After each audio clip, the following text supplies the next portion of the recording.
Hi, I'm Lauren Gray Hawkins, and welcome to Behind the Scenes. Join me as we learn about equity liaisons and the role they play to make sure that all students recognize and reach their fullest potential.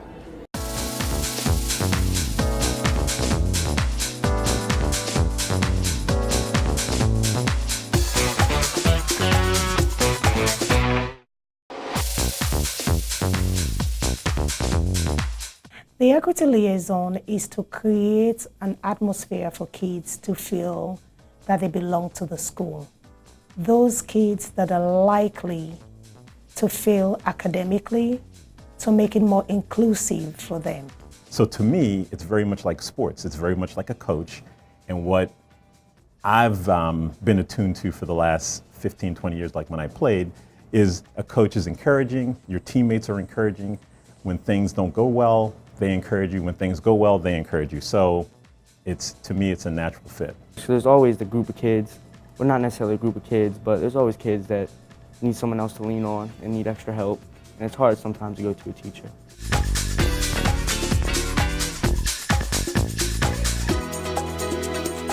Well, school is basically getting us ready for the real world. They're teaching us things that we need to know to move on, whether it's to a higher education or straight to a job opportunity. And these things will definitely help us. It's important to set goals for you can keep trying to get that goal. And when you get that goal, you can set another one. The goal of the program is to improve a kid's social behaviors because we believe if they improve socially, they can improve academically. And to make these kids feel like we have an environment that's inviting, accommodating, to make these kids feel like they belong. Equity liaisons set up mentorship programs and use growth mindset initiatives like the Power of Yet to set up inclusive cultures for their students.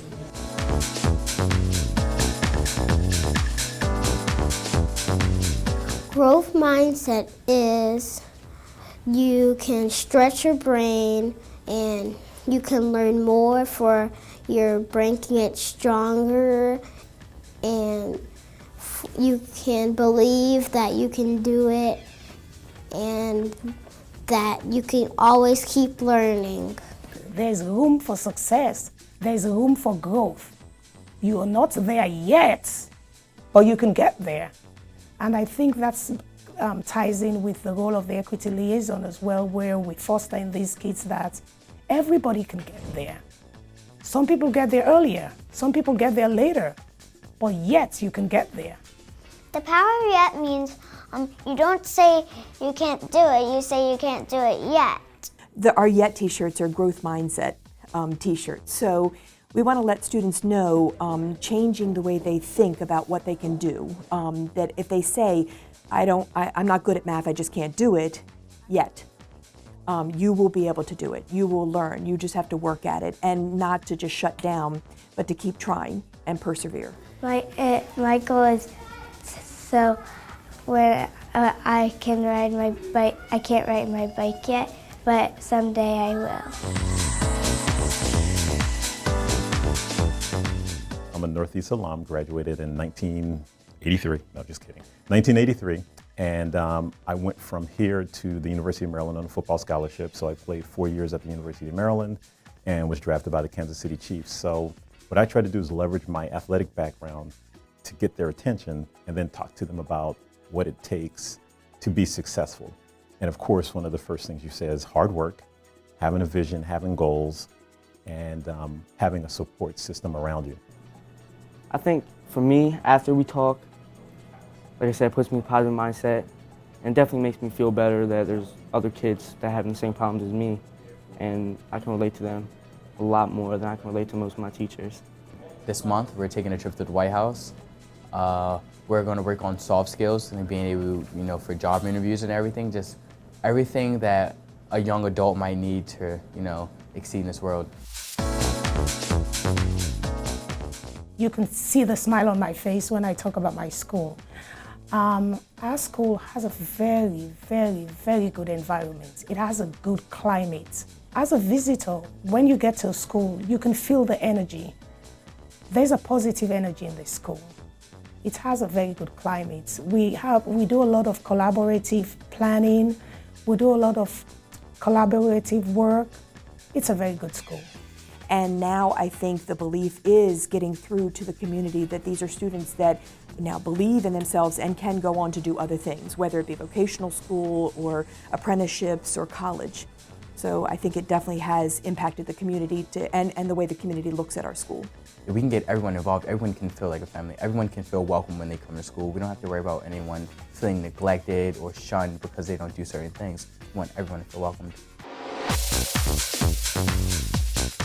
Well, learning never stops. If one of my classmates were sad if they didn't get the answer right, I would tell them you can try again. A lot of students have potential. It's helping them see that they can get there.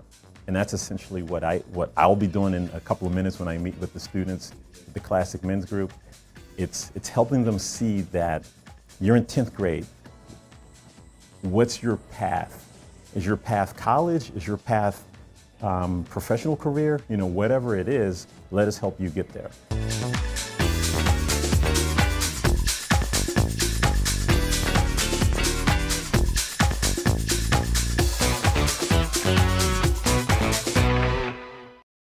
Hi, I'm Lauren Gray Hawkins and welcome to Behind the Scenes, where we recognize the employees who work hard each and every day to support our AACPS students and families outside the classroom.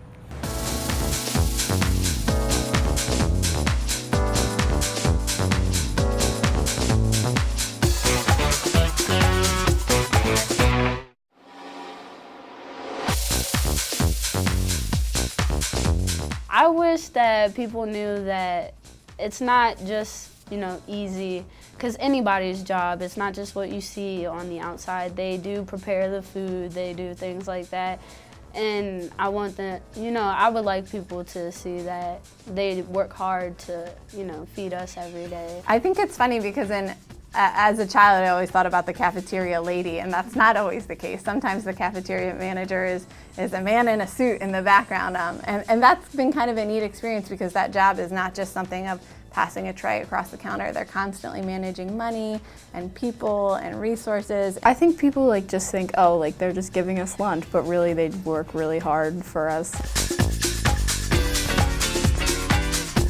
Most of the time they have a variety of fruits that are all together. So it's like strawberries, kiwi, bananas, honeydew melon, and it's really good. I love the fruit because it's always fresh.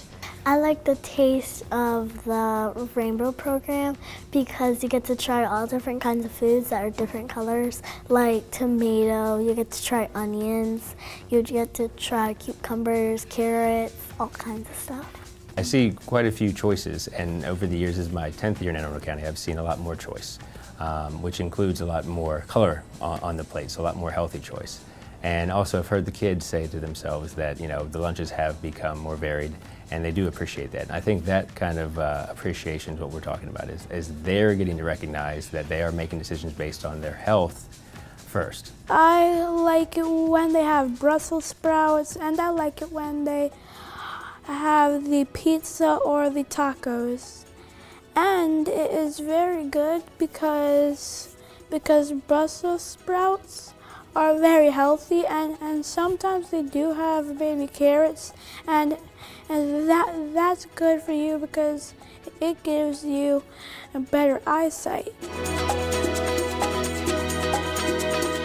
There are some kids that pick specific lines in the cafeteria because they know that manager is in that line or that food service worker is in that line, and they go, hey, Mr. Michael, it's great to see you, or, they develop relationships with kids. It's not just about handing them a tray, it's about knowing the kids and knowing what they need.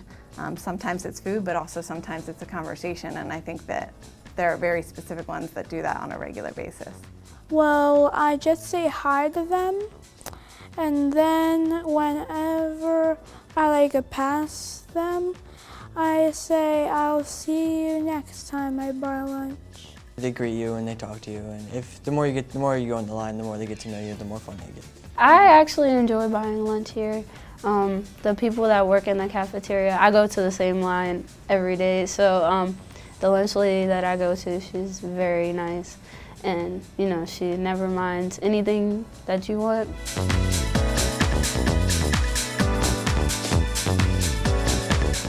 I've tried a lot of like the teriyaki chicken, because some of it, you know, it looks just like, I don't know if this is good, but then you try it, and like I said, the lunch lady, she's very nice, so she's always like, just try it, it tastes great.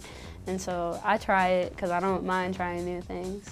I like trying new food at the cafeteria because my second grade teacher, I have it on my wall, and it says, winter is a risk taker.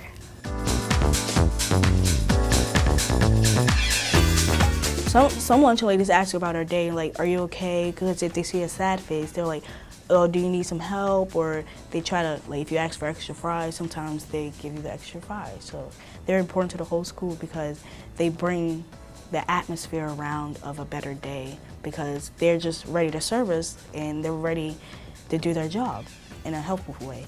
I think a lot of times as a lunch manager, they have a unique ability to kind of know a student's background. They know whether kids are on free and reduced meals sometimes. They know whether it's you know, a specific situation or if their balances are negative, and those are things that teachers don't get to see on a daily basis. And so those managers really know those kids sometimes on a more intimate level than a teacher would in a classroom. And so I think they're able to approach students compassionately, that they understand that there are situations at home that they may not be able to address here, but at least we can have for an hour, you know, a way to kind of spice up your day and make them smile.